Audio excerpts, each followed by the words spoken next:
يلا نختبروا المعارف ديالنا في واحد الموضوع مهم بزاف، قانون الشغل المغربي. نشوفوا شحال من معلومة صحيحة غادي تجيبوا. ايوه، يلا حنبداو. المحور الأول مدخل لقانون الشغل.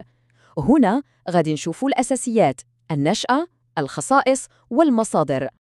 أول سؤال، قبل ما يكون عندنا قانون الشغل، شنو هو المبدأ اللي كان كيحكم علاقة الخدمة؟ فكروا فيها شوية.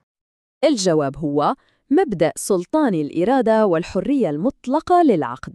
يعني ببساطة كل طرف كان حر يدير شروط اللي بغاه، ولكن غالباً هاد الشي كان كيخدم مصلحة الطرف اللي قوي كتر، اللي هو المشغل.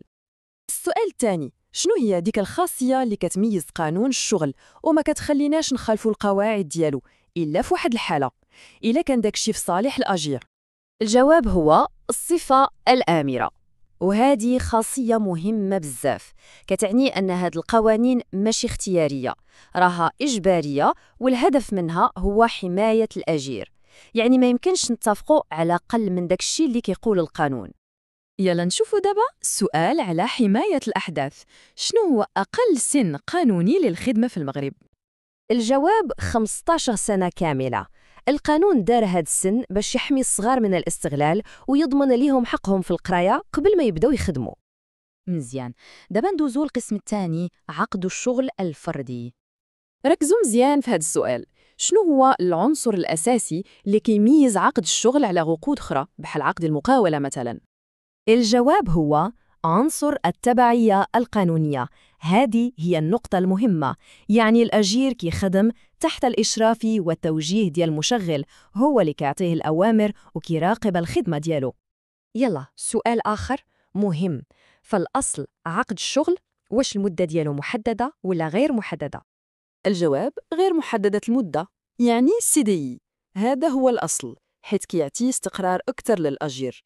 أما العقود اللي عندها مدة محددة فهي كتبقى غير استثناء. سؤال تطبيقي دابا، بالنسبة للأجراء اللي ماشي أطر، شنو هي المدة القصوى ديال فترة الاختبار؟ المدة هي 3 أشهر، ولكن ردوا البال قابلة للتجديد مرة واحدة، يعني الماكسيموم هو 6 أشهر. ممتاز. وصلنا دابا للقسم الثالث واللي كيهم الجميع، الأجر والتعويضات. سؤال مباشر، شحال هو الحد الأدنى القانوني للأجر للساعة؟ يعني السميك في القطاعات اللي ماشي فلاحية.